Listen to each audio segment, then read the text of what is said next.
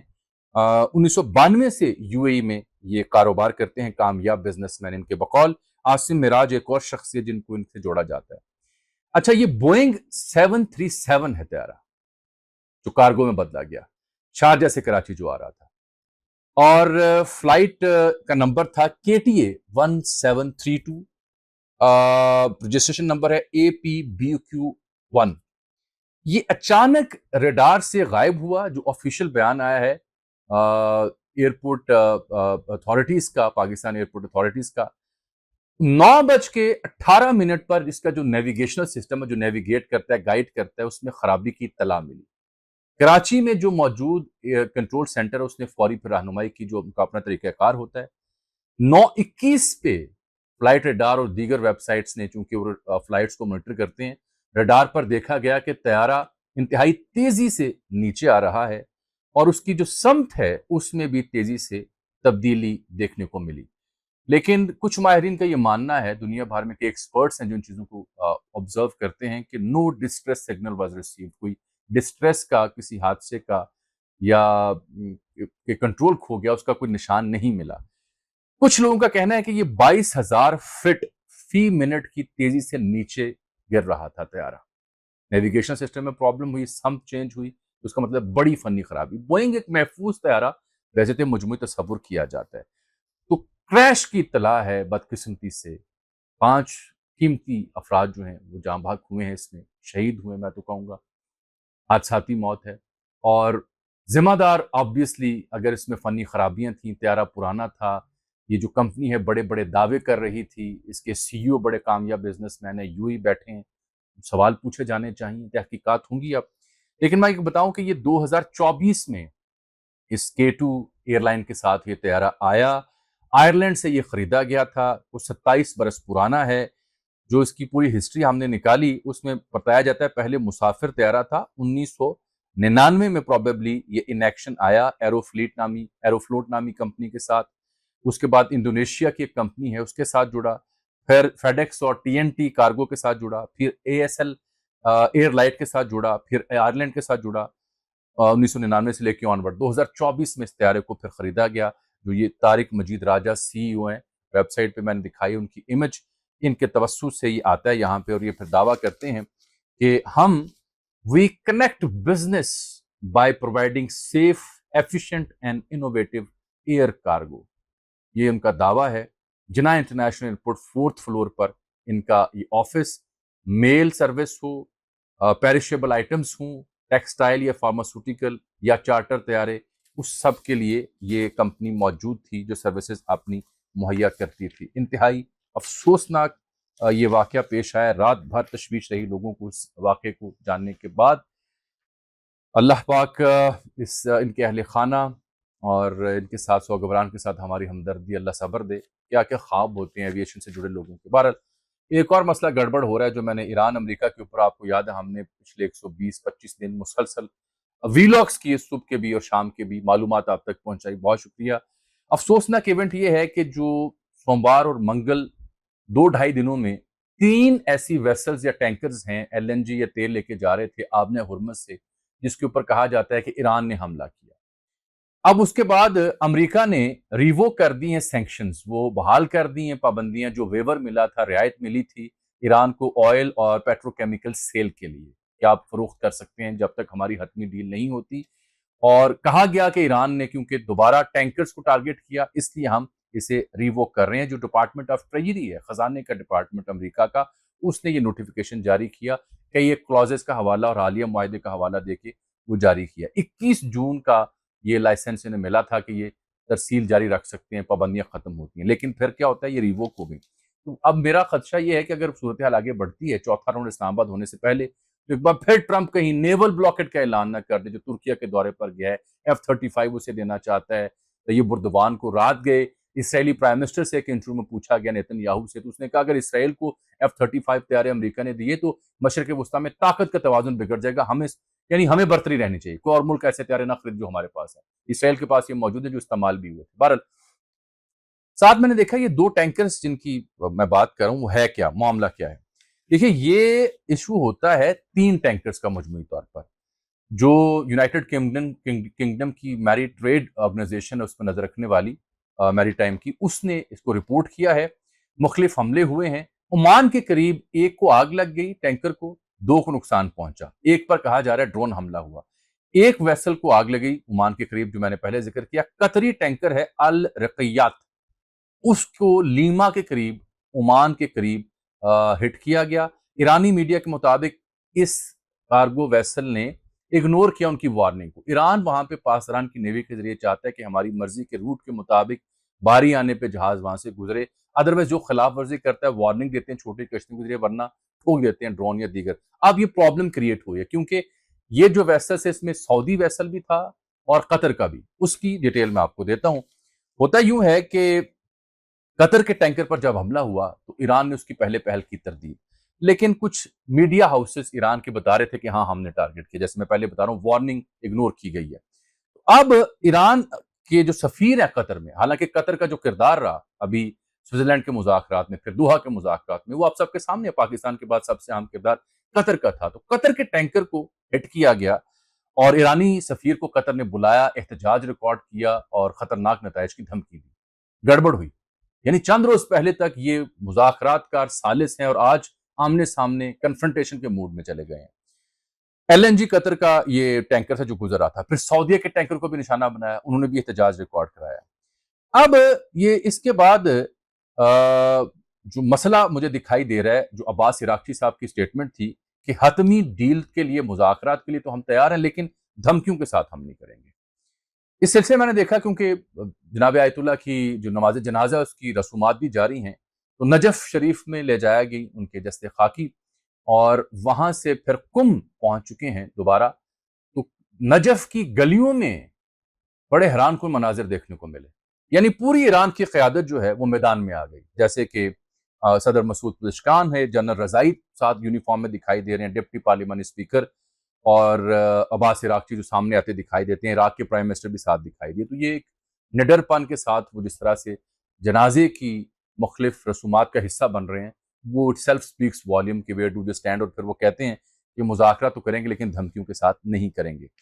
اب میں نے دیکھا کہ جو امریکی نیوی ہے وہ کیا کہہ رہی ہے، یہ ہے امپورٹنٹ ڈیولپمنٹ جس کے لیے اتنی بڑی کہانی میں نے آپ کو سنائی۔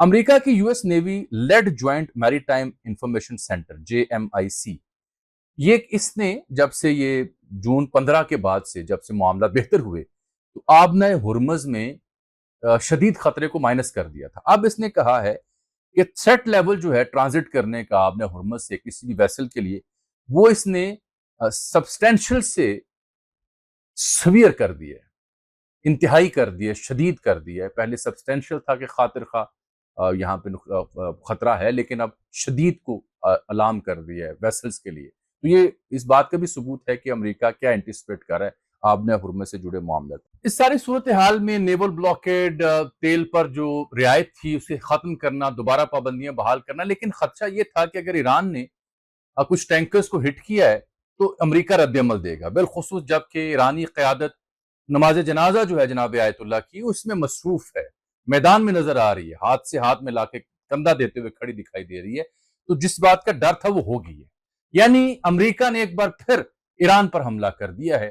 حالانکہ ہم اسلام آباد میں مذاکرات کے ایک اور راؤنڈ کی توقع کر رہے تھے نماز جنازہ کے بعد۔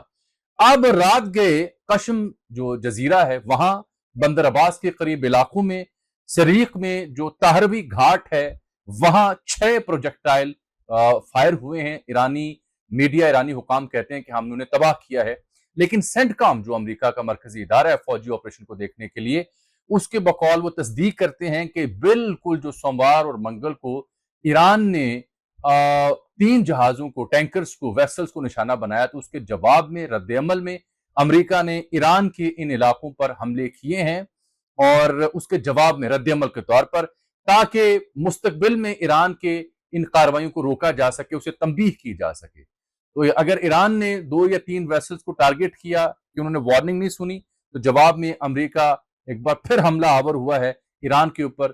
آنے والے 24 گھنٹوں میں اس کی مزید ڈیٹیلز بھی آئیں گی۔ کیا یہ وہی سلسلہ ہے کہ ٹینکر کو ہٹ کیا، جواب میں رات گئے امریکہ نے حملہ کر دیا، یا اور دن میں معمول اور مذاکرات کی کہانی، یا اس بار معاملہ سنجیدہ ہوگا؟ لیکن اس پوری جنگ سے ہم بار بار عرض کرتے رہے کیا کھویا کیا پایا۔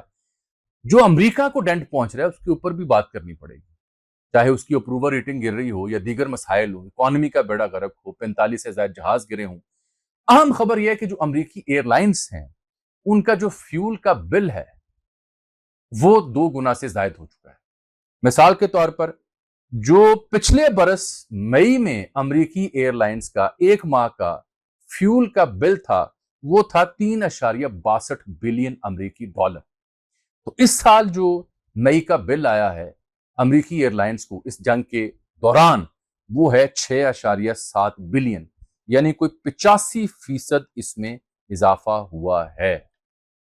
یہ ہے اس جنگ کی کاسٹ جو ٹرمپ بھگت رہا ہے، اس لیے وہ چاہ رہا ہے کہ جلد سے جلد یہاں پہ ڈیل ہو، معاملہ فہمی ہو، ٹرافی اس کے پاس جائے کہ ہم نے جوہری ہتھیار بنانے سے روک لیا ہے اور کسی حد تک اثاثے واپس کر دیے۔ لیکن ایران جس طرح سے ویل کیلکولیٹڈ، ویل آرکسٹریٹڈ طریقے سے، چاہے وہ جنازے کے معاملات ہوں، مذاکرات کے معاملات ہوں، ایک خاص پلاننگ ساتھ چل رہا ہے، وہ تھکا رہا ہے امریکہ کو۔ اور اب اوپر سے اسرائیل کو خدشہ ہے کہ اسرائیل کے اوپر جو بیٹ تھی امریکہ کی وہ آپ کے سامنے ہے۔ تو اب ترکیہ کے ساتھ تعلقات میں بڑی گرم جوشی، جس طرح سے وہ ملا ترکیہ میں، جب ملنے گیا مختلف وزراء سے ٹرمپ، تو کچھ جرنیلوں کو سیلیوٹ بھی اس نے کیا، بازو میں بازو ڈالا ہوا ٹرمپ کے ساتھ۔ F-35 کی کہانی ہے جو پہلے ترکیہ لینا چاہ رہا تھا، جنگ کا حصہ نہیں بنا، جس پہ ٹرمپ اسے بڑی شاباش دیتا ہے کہ وہ شکر ہے وہ ایران کا حصہ نہیں بنا۔ لیکن F-35 اگر مل جاتا ہے ترکیہ کو، جو اس خطے میں صرف یورپی ممالک کے علاوہ اسرائیل کے پاس ہے، تو نیتن یاہو کو خدشہ ہے کہ طاقت کا توازن بگڑ جائے گا، میرے لیے مسئلہ ہو جائے گا، کیونکہ یہی وہ ملک ہے اس پورے خطے میں جس کے پاس یہ اسٹیلتھ جدید ترین طیارہ جو امریکہ نے بنا کے دیا ہے وہ موجود ہے۔